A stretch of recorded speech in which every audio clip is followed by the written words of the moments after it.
দর্শক স্বাগত জানাচ্ছি দৈনিক আজাদের ফেসবুক লাইভে। পূর্ব ঘোষিত অনুযায়ী যে 21 টন যে পণ্য আসলে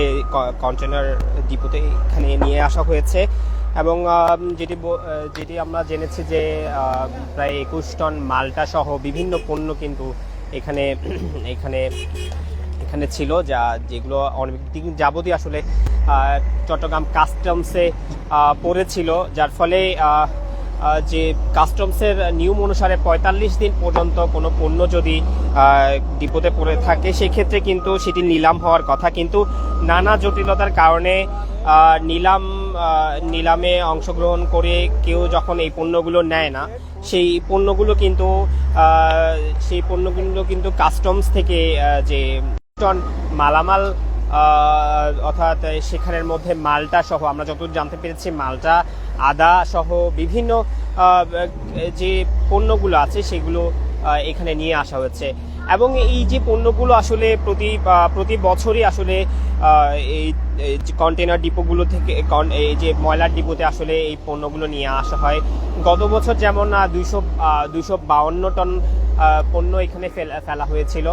এবং তার আগের বছরও প্রায় 300 টনের মতো কিন্তু আসলে এই পণ্যগুলো ফেলা হয়েছিল। এবং যেটি বলতে চাই যে প্রতি বছরই কিন্তু নিয়মিতভাবে এইসব পণ্য অর্থাৎ যেহেতু আসলে কাস্টমসে পড়ে থাকছে, যার ফলে এবং আমরা যতদূর জানি যে এইগুলো এই যে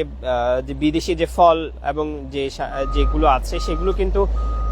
একটি বিলাসী পণ্য হিসাবে ধরা হয় এবং এই বিলাসী পণ্যগুলো কিন্তু আসলে নগদ অর্থ দিয়ে কিন্তু যারা আসলে ব্যবসা করেন তাদেরকে কিনতে হয় এবং যার ফলে সেই বিলাসী পণ্যগুলোর ক্ষেত্রে অনেক সময় যারা নানা জটিলতায় আসলে অর্থাৎ মাসখানেকের পরও যারা ডিপো থেকে অর্থাৎ কাস্টমস থেকে পণ্যগুলো উত্তোলন করেন না, সেই পণ্যগুলো কিন্তু 45 দিন পর কিন্তু 45 দিন পরে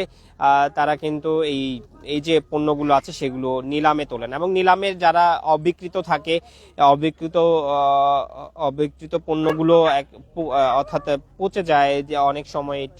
যে কন্টেনারগুলোতে, এবং এটা একটা ব্যয়বহুল একটা প্রসেস, যেহেতু আসলে কাস্টমসে পড়ে থাকছে প্রতিদিন আসলে এগুলো একটি নির্দিষ্ট তাপমাত্রায় রাখা হয় এবং যার ফলে কিন্তু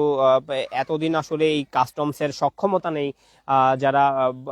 এতদিন রাখার মতো, যার ফলে তারা কিন্তু আসলে নিলামে তোলে এগুলো বিক্রির জন্য চেষ্টা করেন।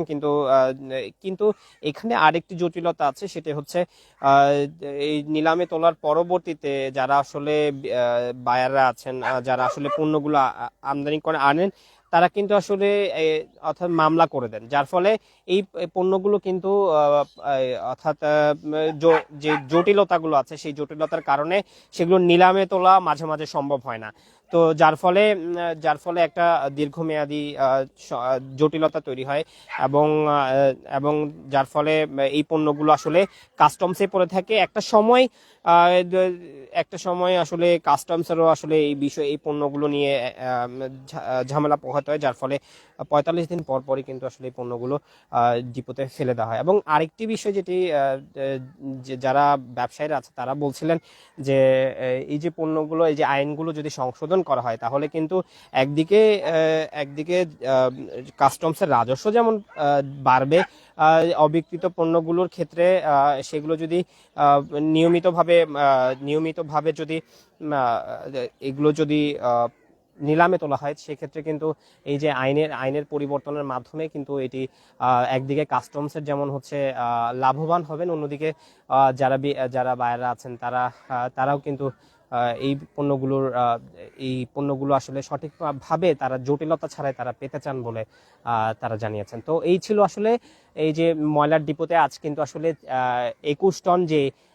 যে পণ্য, সেই পণ্যগুলোর এখানে শুধুমাত্র 4 টন ফেলা হবে। 4 টন প্রায় আনুমানিক 70 লাখ টাকার পণ্য কিন্তু এই ডিপোতে অর্থাৎ আনন্দবাজার এই ডিপোতে ফেলা হবে এবং পরবর্তীতে ধাপে ধাপে এই 21 টন পণ্য কিন্তু এখানে ফেলা হবে। তো এই ছিল আসলে নগরীর আনন্দবাজার থেকে আমার কাছে থাকা সর্বশেষ তথ্য।